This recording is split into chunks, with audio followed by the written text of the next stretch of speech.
moderate, and they compromise. They compromise. How many of y'all have heard of Corrie ten Boom?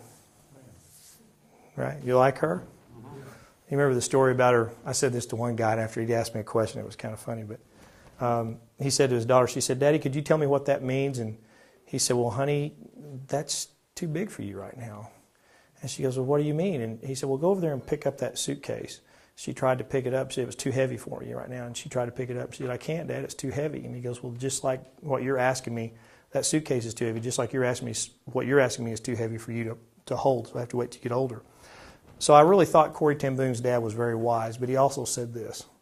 He said, "Corrie, compromise is the language of the devil." And so when you said, sometimes, somewhere, somebody has to say enough. So I'd like to address the idea of compromise just for a second.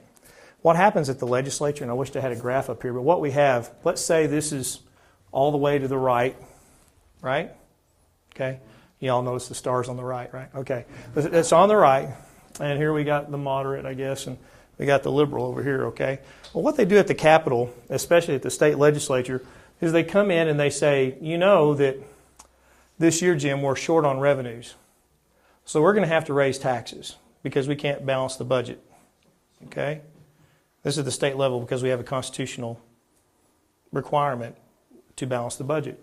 So this year we can either cut just a little bit of the programs and actually take some of our capital improvement money, and we can actually use that to only raise taxes $25 million. If not, we're going to have to raise them $50 million. So what would you like to do? And you know what we do almost every time? Every time that I've been there, you know what they say? "Well, that's easy. Let's just raise them $25 million. And the next section, it's, "Let's raise another 25 and another 20. And pretty soon you keep going further and further. What we need is someone to say, "Okay, yeah, I'll compromise. But we had a budget surplus this year. We actually had taken more revenue than we did last year. So this year, let's cut taxes or capital gains tax or state income tax. And since we have this extra money, let's don't use that capital improvement money for port projects to take back to our area. Let's go ahead and say, this year, let's cut taxes $50 million or $100 million. What do you want to do?" You see, that's how we're losing the battle. We have to start compromising incrementally back the right way. But the government's natural progress is to go to the left. Government's natural progress is to grow. And anytime you grow government, it takes more and more of your freedoms. Let me tell you what I mean by that. How many of y'all feel like that we're taxed enough? Yeah. Too much? Yeah. Too much? Too much. Way too much. Do you know every time a politician promises you a program, you better hang on to your pockets because he's taking money out of your pockets, our pockets, to pay for it. Every time. There's no other place he can get the money.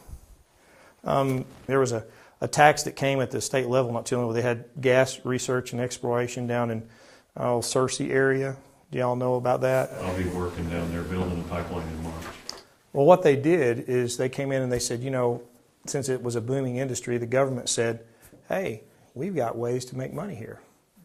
And so they wanted to raise a tax. And I asked one of my opponents, I said, "How did you vote on that?" He goes, "Well, I voted for it." He goes, "It was approved by the industry."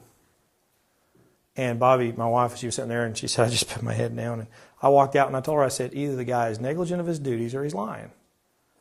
Because do you think the industry pays that tax? No. It's a person that's on a fixed income. It's the widow that's living by herself and she's on a fixed income and she's trying to pay her gas bill or her heating bill. That's who gets the rates raised every time. And here's what's also scary. I've seen this happen.